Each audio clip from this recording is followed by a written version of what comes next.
Welcome all to this lecture series on ESP32. I am Bibha Priya working at NTD Intelligent Devices and Smart Solutions. This is third lecture of Module 2 FreeRTOS and ESP32. In this lecture we will see the FreeRTOS port for ESP-IDF framework and the difference between the official FreeRTOS and FreeRTOS port for ESP-IDF. FreeRTOS is implemented in ESP-IDF as components. In ESP-IDF, components are the building blocks of the project. Different functionalities are implemented in the component forms. The applications and other components can use these other components. This makes the implementation modular. The components have similar file structures. They have a CMake list file that contains the build instructions and help building the system. CMake or Ninja make use of this file to build the system. Then it may include header files, or may contain source files, or it may contain Kconfig file. So let us see what these components are in ESP-IDF directory structure. Components. It implements different functionalities in the component form. ESP driver SPI, touch sensor, I2C, I2S, ISP, heap, lightweight IP, FreeRTOS. So FreeRTOS is also implemented as a component. Official FreeRTOS is a single core RTOS. It needs to be ported for a multi-core processor ESP32. ESP32 has 2 cores. So FreeRTOS has been ported into to give support for multi-core processor. We'll check this in FreeRTOS kernel, table, extensa, port.c. Here we will search for spin lock. Spin lock is a lock where the CPU spins until the lock becomes available. Suppose two processors are there and one processor has acquired this spin lock, then other processor will be continuously going in loop until the spin lock is released and then it can acquire it. So in this we see that it checks for processor IDs. Thus it is implemented for a multi-core processor. Here 2-core. It also has a port for multi-core processor in the form of FreeRTOS kernel SMP. This is the Amazon SMP FreeRTOS. This is still in the development stage and it supports N cores. And it can be configured from config FreeRTOS _ SMP. So we will see what is there in Kconfig file. Kconfig file is the file that forms menu items in the configuration system. Menuconfig. Kconfig system comes directly from the Linux kernel configuration system. ESP-IDF has taken it from. It uses ncurses TUI, text user interface. We'll see one of this example of menuconfig by running it on one of the project and see what it offers for us to configure. In vanilla FreeRTOS, it is the user's responsibility to make a FreeRTOS config.h file and define the preprocessor directive macros. But in all the FreeRTOS port for ESP-IDF, the FreeRTOS config header file is considered private and must not be modified by the user. So we'll see where this FreeRTOS config.h is. We'll see in config, include FreeRTOS config.h. This file has hard-coded configurations and this is not meant to be modified. But we have flexibility through Kconfig file. Here we can give configurations. Like we can choose FreeRTOS SMP.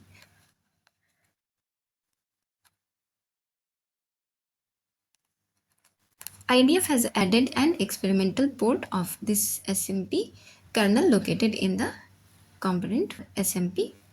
Enabling this option will cause IDF to use the Amazon SMP kernel. This feature is under active development and user use this at their own risk.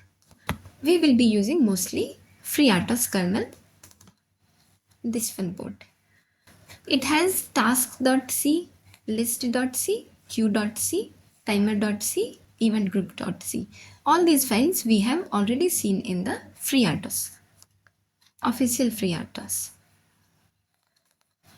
Kconfig file will see what it is and what it offers in the menuconfig. We'll open one of the project. We'll open Visual Studio Code. We'll make a ESP project, new project. We'll choose the ESP-IDF v5.5.1, that is only one installed. Then we'll select menu, demo, then choose folder ESP-IDF, then hello world example, create project using template hello world.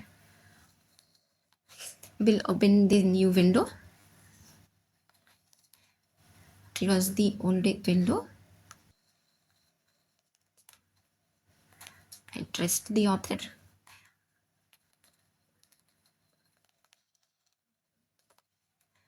So we have one project for us. We'll build this project.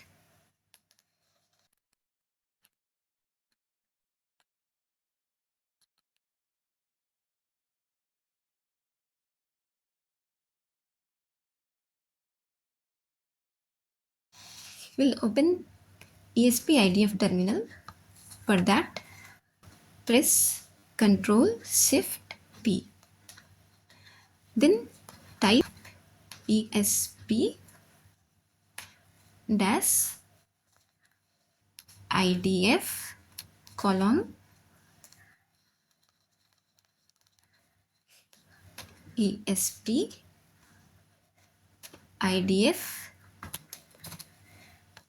terminal. So as I had already searched for this, it is the first component. Otherwise you will find it somewhere, but it will be listed. So we'll click this. It will open a ESP-IDF terminal for us. ESP-IDF terminal, you can check it here. ESP-IDF terminal. Do not run it from normal Ubuntu terminal. Run it from ESP-IDF terminal. Then we'll run the idf.py menu config.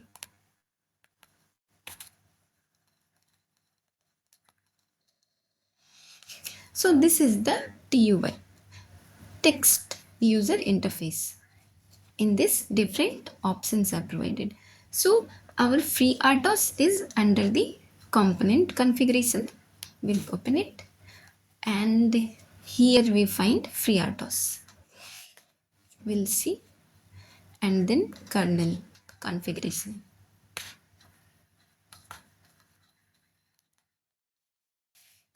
We'll open the file alongside.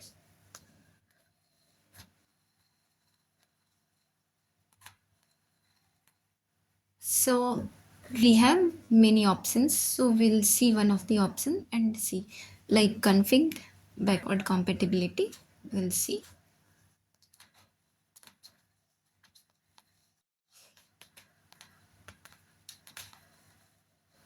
config enable backward compatibility. So this configuration is taken from this kconfig file. FreeRTOS menu. This FreeRTOS menu came from menu item here. Then menu kernel, then submenu port. We'll search for port, Ctrl F, POT.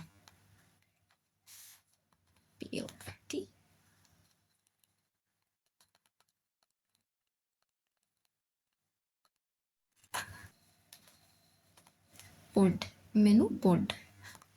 So kernel menu ends here and port submenu start here. The menu is FreeRTOS, submenu, kernel, and in kernel we have these options. Config, tick rate, hertz,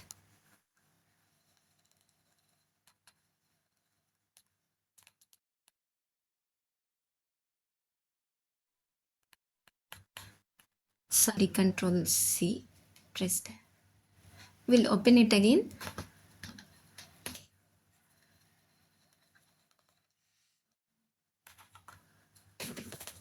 Go to component configuration, FreeRTOS, kernel, Control Shift C. V config tick rate hertz. So all these options are taken from this Kconfig file. In the upcoming lectures, we will make our own component and add it in the ESP-IDF Kconfig menu, and we'll choose our options and we will modify the component accordingly. So that's all from this lecture. See you in the next lecture. Thank you.